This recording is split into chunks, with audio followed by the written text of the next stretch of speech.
আমরা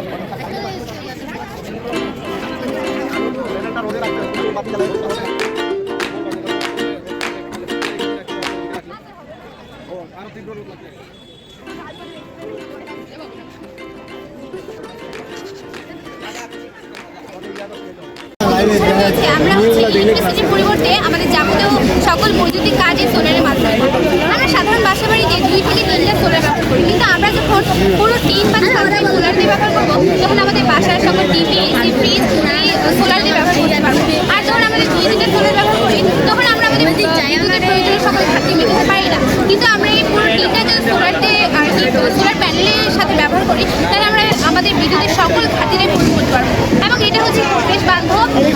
আমরা সাধারণত দেখি ইলেকট্রিসিটির মাধ্যমে যখন আর কি বিদ্যুৎ উৎপন্ন করা হয় তখন তারের মাধ্যমে শর্ট সার্কিট হয়ে আগুন জ্বলে যায়, কিন্তু সোলার প্যানেল হচ্ছে একদম সেগুলো থেকে বিপদমুক্ত। আচ্ছা, আপনারা তো এখানে কোনো বিদ্যুতের ব্যবহার করেন না, তাহলে যখন আবহাওয়া পরিবর্তন হবে, ধরেন যে রোদ উঠে না, এটা তো সূর্যের উপরে পুরোটা নির্ভর করে, তাহলে তখন কিভাবে আপনারা কি আমরা সকল বিদ্যুৎ যখন সূর্যের আলোটা আমরা তো সকল বিদ্যুৎ একসাথে ব্যবহার করতে পারবো। এর হয়েছে যেমন মৌলিক পৃষ্ঠমাল বা হচ্ছে মৌলিক পৃষ্ঠমাল, এগুলো ব্যবহার করলে এগুলো হচ্ছে মেঘাচ্ছন্ন অবস্থা বা কম আলোতেও অনেক সহজেই আমাদের হচ্ছে বিদ্যুৎ দিতে পারি। তাছাড়া আমরা সাবস্টেশন দিয়েও পরবর্তীকালে হচ্ছে এই সাবস্টেশনে থাকা জমা বিদ্যুৎ দিয়ে আমরা পরবর্তীতে আবার হচ্ছে বাসা বাড়িতে বিদ্যুৎটা ব্যবহার করতেই পারি, সমস্যা হবে।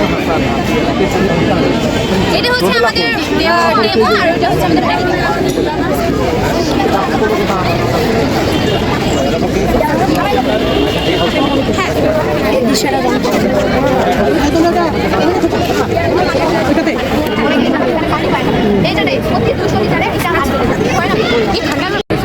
আর আমরা ইলেকট্রিসিটির পরিবর্তে শুধু সোলার ব্যবহার করি, আমরা আমাদের সকল বিদ্যুতের একটি ঘাটতি মেটাবার জন্য আমরা এই পরিকল্পনা আপনাদের সামনে উপস্থাপন করছি।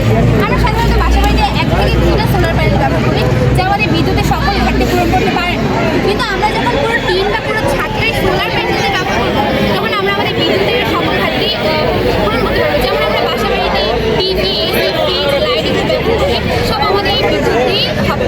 আর এটি বানাতে যদি আমরা হচ্ছে বড় বাড়িতে আর কি সোলার প্যানেলের সাহায্যে একটা বিদ্যুৎ উৎপাদন মানে এই সোলার প্যানেল আমরা কি সব জায়গায় ব্যবহার করতে পারবো, শুধু যে বাসা বাড়ি এমনটা মানে যত হচ্ছে বা শুরুতে বিদ্যালয় সকল জায়গায় আমরা সোলার প্যানেল ব্যবহার করতে পারবো।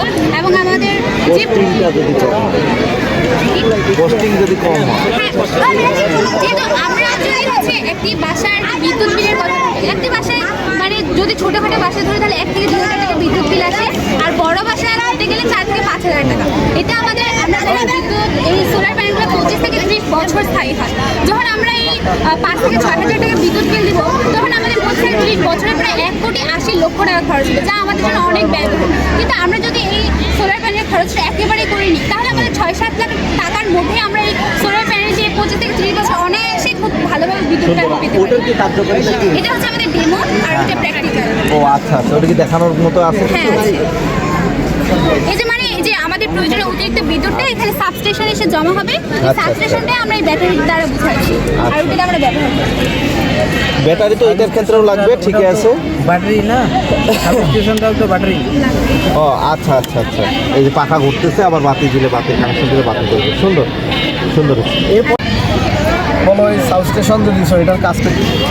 বিদ্যুৎটা ব্যবহার করব, কিন্তু প্রয়োজনীয় অতিরিক্ত বিদ্যুৎটা যে থাকবে সকল বাড়ি বা বিদ্যালয়ের সকল বিদ্যুৎটা এই সাবস্টেশনে এসে জমা হবে।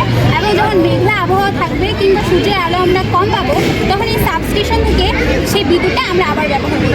আচ্ছা, এখন দাঁড়াও আমি একটা কোশ্চেন করি, সোলার প্যানেলটা কীভাবে বিদ্যুৎ তৈরি? কাজটা কি?